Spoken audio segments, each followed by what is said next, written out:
Hello there, it's Sarah from Paper Lovely. Thanks for joining me today. I'm going to be creating a bunch of paper rosettes for you, and I am using the new Crate Paper Hey Pumpkin line. And before I get started on those though, I decided I wanted to stamp out some sentiment so I would have those ready to go in case I wanted to add them to some of the rosettes. So I'm using a stamp set from Hutson. It's called Pumpkin to Talk About. And I'm going to stamp this out here on some black licorice cardstock. That's from MFT. I'll use my Versamark ink and my Simon Says Stamp Fine Detail White Embossing Powder. I'm going to go ahead and stamp that along both ends of this paper. So I will have two of each of the sentiments on black with white writing, and then I will also use some Nina cardstock and stamp those out with my Simon Says Stamp black ink pad, so I'll have some with black on white as well.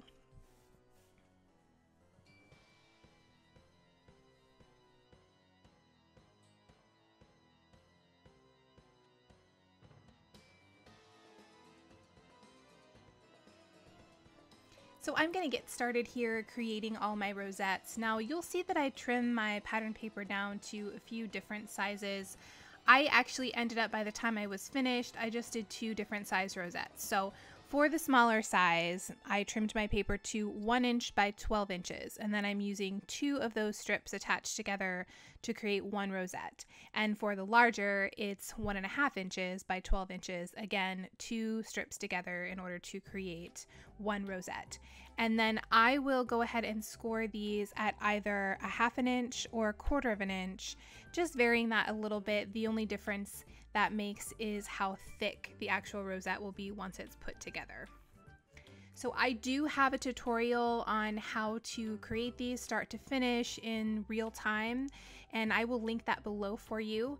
But today was really more about the decorating and using up some of these goodies from Crate Paper's collection. So I am going to, at this point, turn up the music and let you enjoy the process, and I will be back at the end to finish everything up.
So that will complete the video for today. I've included a few close-ups here for you, and in the description box below you'll find my blog post where you'll find additional photos of each rosette and links to the supplies I used. If you enjoyed the video, please leave me a comment or a thumbs up and subscribe for more. Thanks again for watching, and I'll see you in the next video.